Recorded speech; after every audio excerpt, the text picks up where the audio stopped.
आज की धार्मिक कथा, सत्संग की महिमा। एक बार देव ऋषि नारद भगवान विष्णु के पास गए और प्रणाम करते हुए बोले, भगवान मुझे सत्संग की महिमा सुनाइए। भगवान मुस्कुराते हुए बोले, नारद तुम यहाँ से आगे जाओ, वहाँ इमली के पेड़ पर एक रंगीन प्राणी मिलेगा। वह सत्संग की महिमा जानता है, वही तुम्हें समझाएगा भी। नारद जी खुशी खुशी इमली के पेड़ के पास गए और गिरगिट से बातें करने लगे। उन्होंने गिरगिट से सत्संग की महिमा के बारे में पूछा।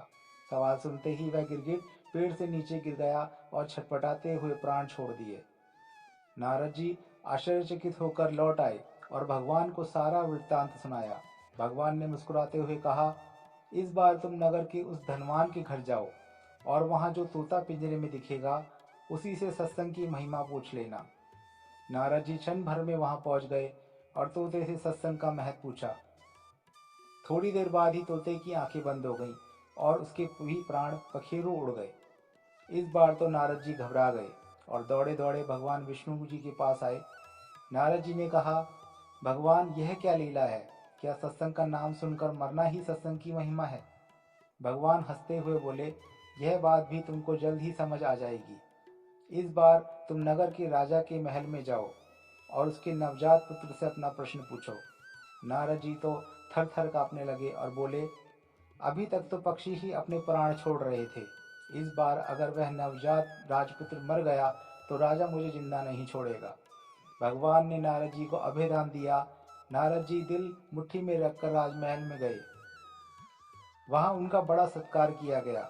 अब तक राजा को कोई संतान नहीं थी, अतः पुत्र के जन्म पर बड़े आनंदोल्लास से उत्सव मनाया जा रहा था। नारद जी ने डरते डरते राजा से पुत्र के बारे में पूछा। नारद जी को राजपुत्र के पास ले जाया गया। पसीने से तर होते हुए मन ही मन श्री हरि का नाम लेते हुए नारद जी ने राजपुत्र से सत्संग की महिमा के बारे में प्रश्न किया तो वह नवजात शिशु हंस पड़ा और बोला, महाराज, चंदन को अपनी सुगंध और अमृत को अपने माधुर्य का पता नहीं होता। ऐसे ही आप अपनी महिमा नहीं जानते, इसलिए मुझसे पूछ रहे हैं। वास्तव में आप ही के क्षण मात्र के संग से मैं गिरगिट की योनि से मुक्त हो गया और आप ही के दर्शन मात्र से तोते की शूद्र योनि से मुक्त होकर इस मनुष्य जन्म को पा सका। आपके सानिध्य मात्र से मेरी कितनी सारी योनियां कट गईं और मैं सीधे मानव तन में ही नहीं पहुंचा अपितु राजपुत्र भी बना। यह सत्संग का ही महत्व है। बालक बोला, हे ऋषिवर, अब मुझे आशीर्वाद दें कि मैं मनुष्य जन्म के परम लक्ष्य को पा सकूं।